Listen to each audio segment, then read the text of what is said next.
So old business, item number 1, we've got a discussion of concealed carry regulations at Union Township buildings.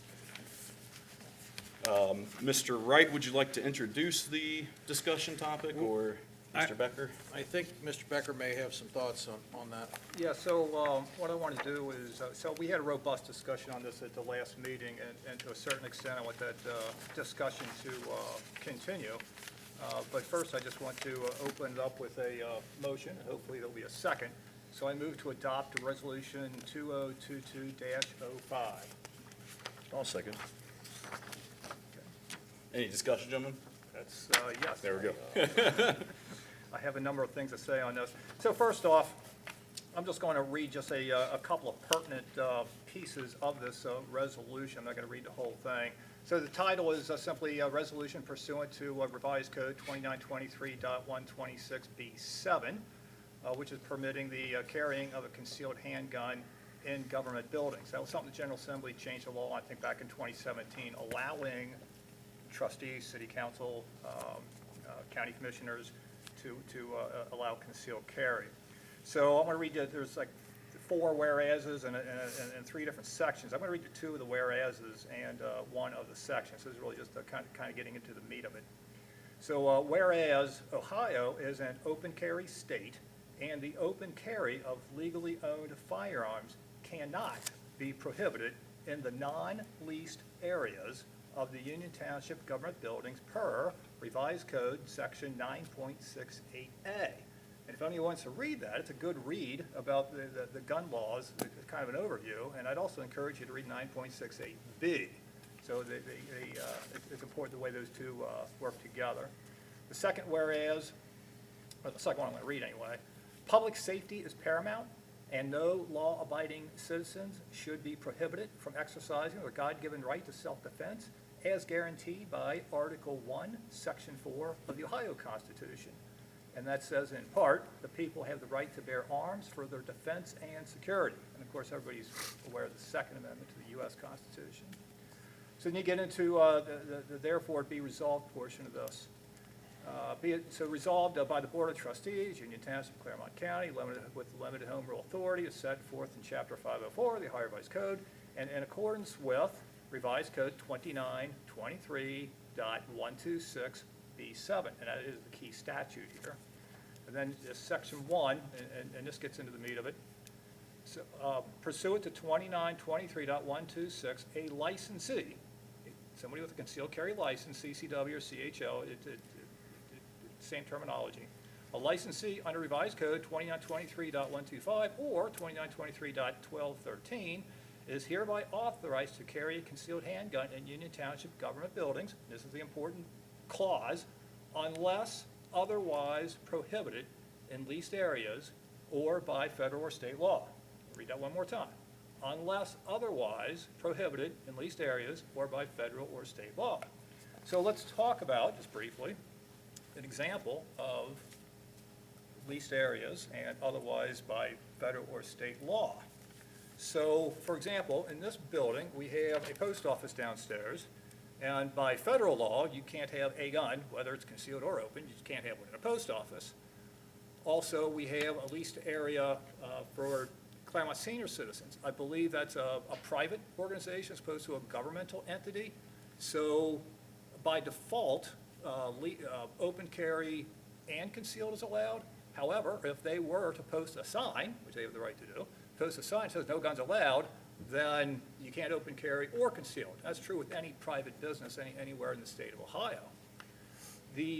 Also, we have, and I guess this is the west wing of the Civic Center, we have the West Claremont School Board that leases that facility. So we don't have the authority to overrule a lease or do any kind of resolution of this nature in a leased area. But in addition to that, them being a school board, they fall under a special statute of the Ohio Revised Code, which I did some research on, but from the last meeting when a question came up, and I got looking at those statutes a little bit more closely, and it answered actually some of the questions I had. So what I would refer you to, if anybody's interested in wondering about how gun laws affect schools, I would refer you to section 2901.01, and drop down to section C1, and it describes a school safety zone. So that's kind of a generic term, school safety zone, which you'll always hear in terms of the Ohio Revised Code on these gun laws. So a school safety zone consists of a school building, school premises, school activity, and school bus. Then I'd bring your attention down to section C3 of that same statute, and it describes a school activity, it defines it, means any activity held under the auspices of a Board of Education. So arguably, when the Board of Education is having a school board meeting in this room, or anywhere for that matter, arguably, that is a school activity, and therefore it falls under 2901 as a school safety zone. And unless the board specifically authorizes somebody to have a gun, which they have the right, they can't authorize employees, that was a Madison school decision, but they can't authorize any member of the public. But it would have to be a school board authorization. So as long as they haven't authorized anybody to carry guns, no guns are allowed at all. No open carry, no concealed in, let's say it's in this room, they're having the meeting. So you couldn't have a gun in this room during the duration of that meeting. So that's where you get into, the previous wording about, excluding the leased area, and where it says otherwise prohibited, by federal or state law. So again, a school board meeting in this room would be under that otherwise prohibited language on that. With that, gentlemen, any questions for me or further discussion? I'll just say, Mr. Becker, thank you for the time and research on that, and, like I told you since you told me, a while back, I support you, and I know this is something you've carried on since being a state rep, so be honored to help see, the law that you've passed as a state rep come to fruition somewhere here in a limited home rule township where we support giving, rights to our residents. So I support you. Thank you. Thank you. Guns are an area of expertise that I've developed over 8 years. It's kind of like 8 years of law school, being in the General Assembly. And, so that's the one area I've concentrated on the most and specialized in the most. And so, ask me anything about gun laws, and if I don't know, I know who does know. So, because I've spent a lot of time studying statutes. Are we the first township to do this, if we pass this? In Claremont County, Goshen Township has passed a similar resolution. Really? I don't know of any other township, and I don't believe the county has. What about Hamilton? I don't know who has or hasn't in Hamilton County. Well, good. I think it sets a precedence, and I'm good with it.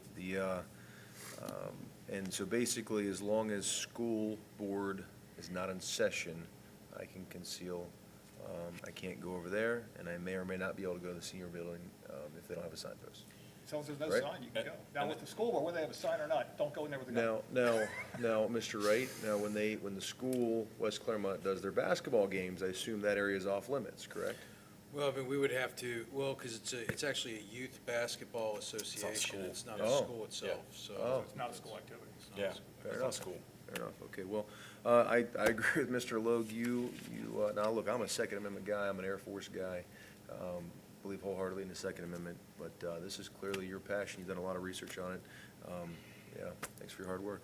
Thank you. I think the other important, just quick note on that too, is there's a lot of beliefs that people have in the community, which is the guns, from a good citizen that's there, the guns may already be there. And this just makes a good citizen, not a criminal. So it's kind of the good guy with the gun theory versus bad guy with the gun theory. Yeah, So and kind of along those lines, Mr. Chairman, and something else I was doing some research on, and some videos I had seen in the past. There was one specifically I was looking for. I didn't find it, but I did find a couple of other things. And I was considering actually showing those videos, for during tonight's meeting, but I didn't pursue it. But I can just describe it. One was a guy walked into a disgruntled citizen, walked into, it was a school board meeting. And of course, typically in school board meetings, you don't have metal detectors and, security guards wanding people. We certainly don't hear anywhere in Claremont County, unless, except the courthouse, of course. And he came in and had some complaints, and he pointed the gun directly at the superintendent of the school, sitting here just like us, school board, and opened fire. He fired like 14 shots. And eventually a security guard showed up and took him down, and then he took his own life. But fortunately, in that situation, nobody else got hurt. I was watching another video where it was a township meeting of some sort, I think it was somewhere in Pennsylvania. He shot multiple people, killed, I think, 3 people. His comment to the media afterwards was, "I wish I had killed more." And then the last example I have, it was a city council meeting someplace, I don't remember where it was. And it was, it's like us, except it was city council, and it was one of the city councilmen, so there was gunshots like outside the door. And so everybody's alarmed, and, they're hitting the deck, what's going on? Well, one of the city councilmen had a concealed carry permit, and he was packing heat. And he's sitting like this at the ready, waiting for whoever's coming through that door to take him out if he had to. And he's, protecting all the people around him. So, that's something, hopefully Chief Caviglia is armed over there. That if that happened in this room, that's who we'd be relying on. And with this resolution, all of us who have concealed carry permits, Chief Caviglia wouldn't be alone, being the only person in the room who can shoot back. Yeah. Well, and it kind of goes along the lines with the state of Ohio. I think right now has a bill on the floor too for being a constitutional carry state too. So we're going to be more lined up with that. But yes, we'll save that. I got at this time, if you're good on discussion, I'll ask Mr. Campbell for a vote, or I'll ask for a motion on 2022. Did we already have a motion of support? Roll call. Roll call, please, then. Okay, roll call.